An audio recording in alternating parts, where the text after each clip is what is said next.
Welcome to Shreshtha kitchen. ఈరోజు వీడియోలో పిల్లలు చాలా అంటే చాలా ఇష్టంగా తినే శనగపప్పు ఇంకా ఉలవలతో స్పైసీగా ఇంకా క్రిస్పీగా ఉండేలా ఇంట్లోనే సింపుల్గా ఎలా చేయవచ్చునో ఈ వీడియోలో చూసేద్దాం. ముందైతే ఒక కప్పు శనగపప్పును 2-3 సార్లు నీట్గా కడిగిన తర్వాత వాటర్ పోసుకొని 5-6 గంటల వరకు నానబెట్టుకోవాలి. శనగపప్పు మరీ గట్టిగా కాకుండా గుల్లగా చాలా క్రిస్పీగా రావాలంటే దీనిలోకి 1 టీ స్పూన్ వంట సోడా వేసుకొని బాగా కలుపుకొని ఈ విధంగా నానబెట్టుకోవాలి. ఇదే విధంగా ఉలవలను కూడా నానబెట్టుకోవాలి. ఇప్పుడు వీటిల్లో వాటర్ ఏం లేకుండా వీటిని ఒక వడగిన్నెలో వడకట్టుకున్న తర్వాత ఒక కాటన్ క్లాత్పై ఆరబెట్టుకోవాలి.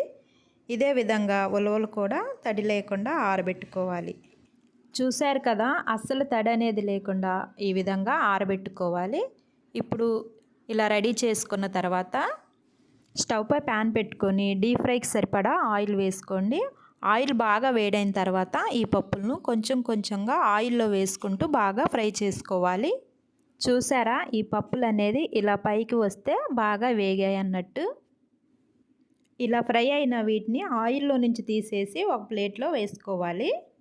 ఇదే విధంగా మిగిలిన పప్పులను కూడా ఫ్రై చేసుకొని అన్నీ ఒక ప్లేట్లో తీసుకోవాలి. ఇప్పుడు మరలా అదే ఆయిల్లోని మనం నానబెట్టుకున్న ఉలవలను కూడా వేసుకొని వీటిని కూడా ఇదే విధంగా ఫ్రై చేసుకోవాలి. చూసారా, ఆయిల్లో ఉన్న నురగ తగ్గి పప్పులన్నీ పైకి తేలాయి కదా. ఇలా పైకి వచ్చాయంటే బాగా ఫ్రై అయినట్టు.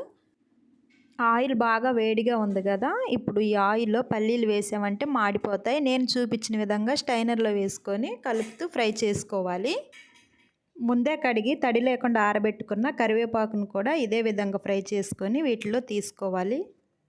ఈ పప్పులన్నీ బాగా వేడిగా ఉన్నప్పుడే దీనిలోకి 1 టీ స్పూన్ కారం, 1/2 టీ స్పూన్ గరం మసాలా, రుచికి సరిపడా సాల్ట్ కూడా వేసుకొని మనం ముందే ఫ్రై చేసి పెట్టుకున్న ఉలవలను కూడా కలుపుకొని అన్నీ కలిసేలా బాగా కలుపుకోవాలి.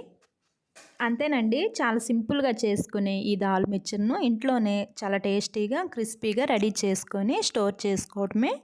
వీడియో నచ్చినట్లయితే సబ్స్క్రైబ్ చేసుకోండి, ఇంకా లైక్ చేయండి.